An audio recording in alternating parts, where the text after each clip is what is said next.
रविंदर जी भैले दिल हो दीवाना बसंत जी लिखेले गावे नी गाना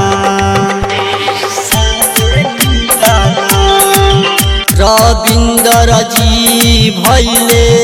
दिल हो दीवाना बसंत जी लिखेले गावे नी गाना ओकरा उठवा के लाली कब सुखत नइखे ई छौरी के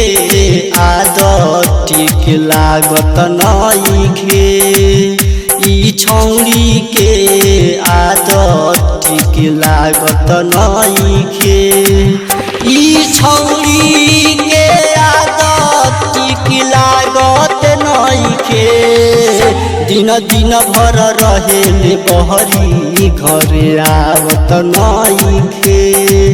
दिन दिन भर रहेले बहरी घरे आवत नइखे।